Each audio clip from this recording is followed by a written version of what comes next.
Okay, so another little thing to throw in there is dealing with fractions. When we're solving equations, that's what this whole chapter is. There are sometimes some other challenging equations like here. So normally you'd make a common denominator of 12 and add the fractions together, get x on one side and the numbers to the other. But there's an easier way to do this. It says there's a lot of fractions going on here.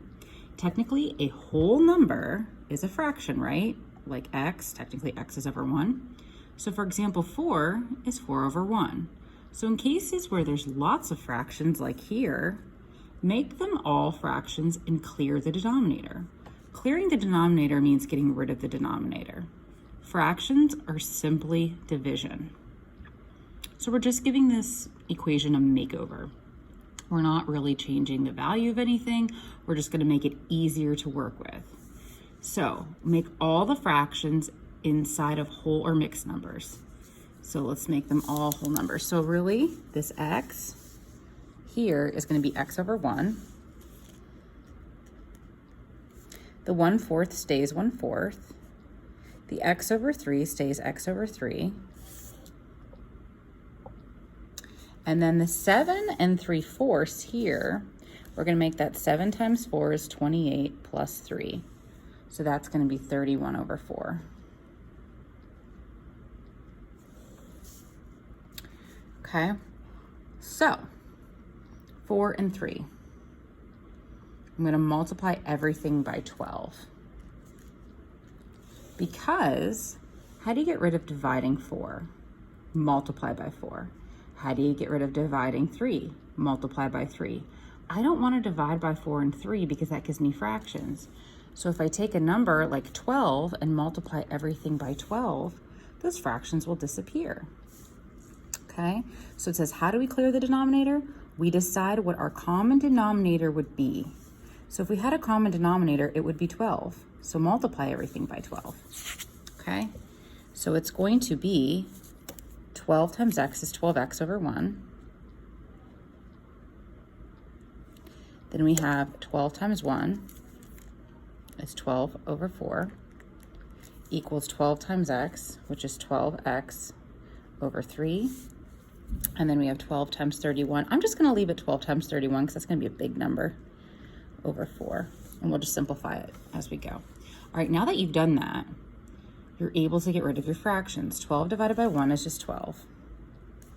12 divided by 4 is 3. 12 divided by 3 is 4. 12 over 4, since we left it like this, now it's 3. 3 times 31 is 93. So what we did was we took this equation and we turned it into this equation. This is a lot easier to work with. So we're going to subtract 4x from both sides. Okay, and we're going to get 8x minus 3 equals 93. And we just solve like normal. Add 3 to both sides. And 8x is going to equal 96. Therefore, 8 goes into 9 once with a remainder of 1. So we're going to get 1, 12. So x is 12. Did you have to do it like this? No. You could have gotten common denominators, but that's going to be very time intensive. Okay? So then in your notes, you had this worksheet for homework, so flip the page, it's after this.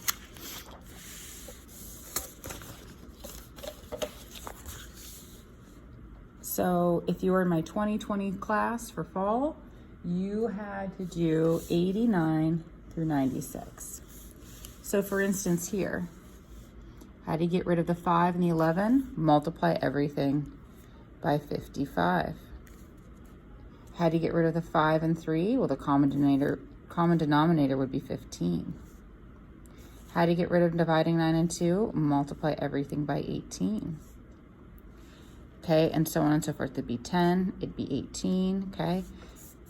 You're required to do 8. If you want to do more, that's fine. And then there's a possible answer for each of them. Just try your best. Even if you just have work on paper and you end up doing it and it's a mess, that's fine. I'm just giving you 8 points for completion.